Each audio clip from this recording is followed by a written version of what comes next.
খবরটি আমরা দেশ টিভির মাধ্যমে জানতে পারি। কখনো কখনো একটি সংবাদ শুধু খবর হয়ে থাকে না, হয়ে ওঠে একটি জীবনের নতুন আশার দরজা। অসহায় মানুষের কান্না পৌঁছে যায় দায়িত্বশীল মানুষের হৃদয়ে, তখনই প্রমাণ হয় মানবতা এখনো বেঁচে আছে। তেমনি এক আশার আলো দেখল সিরাজগঞ্জের উল্লাপাড়ার বিরল চর্মরোগে আক্রান্ত শিশু আবু বকর। দেশ টিভিতে প্রচারিত প্রতিবেদনে উঠে আসে উল্লাপাড়া উপজেলার অলিপুর গ্রামের শিশু আবু বকরের হৃদয় বিদারক জীবন সংগ্রাম। জন্মের পর থেকেই সে বিরল এক চর্মরোগে আক্রান্ত।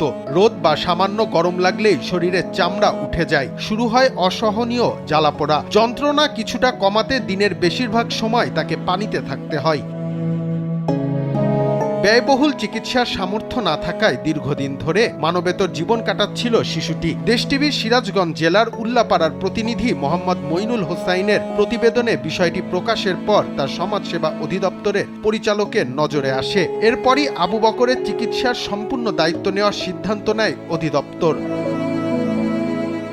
এরই ধারাবাহিকতায় ২১ তারিখ সকালে সমাজসেবা অধিদপ্তরের উদ্যোগে আবু বকরকে উন্নত চিকিৎসার জন্য ঢাকার বাংলাদেশ শিশু হাসপাতাল ও ইনস্টিটিউটে পাঠানো হয়। সমাজসেবা অধিদপ্তর জানিয়েছে, শিশুটির প্রয়োজনীয় ওষুধ সরবরাহের পাশাপাশি বিশেষায়িত চিকিৎসার সব ধরনের ব্যবস্থা করা হবে।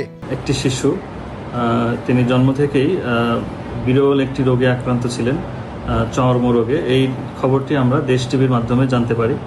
তো আমাদের নজরে আসার সাথে সাথে আমরা প্রশাসনের পক্ষ থেকে তার কিভাবে চিকিৎসা করে এটি ভালো করা যায় সেজন্য আমরা ঢাকা শিশু হাসপাতালে কথা বলা হয়। সেখানে সমাজসেবা দপ্তর থেকে আমাদেরকে সাড়া প্রদান করেন। তারা আমাদেরকে আশ্বস্ত করেন যে দ্রুত যদি তাদের ওখানে পাঠানো হয় তাহলে তারা চিকিৎসার মাধ্যমে চেষ্টা করে দেখবে যে এটি আসলে সুস্থ করা যায় কিনা।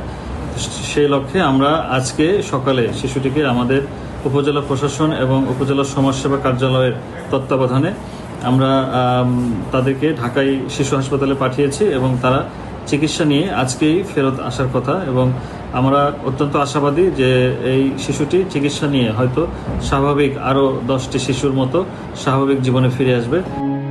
একটি সংবাদ, একটি উদ্যোগ আর একটি মানবিক সিদ্ধান্ত, এসব মিলিয়েই আবু বকরের জীবনে জেগেছে নতুন আশা। এখন সবার প্রত্যাশা দীর্ঘদিনের কষ্ট পেছনে ফেলে সুস্থ জীবনের পথে এগিয়ে যাবে ছোট্ট এই শিশুটি। রিশাম সাহাব, দেশ টিভি।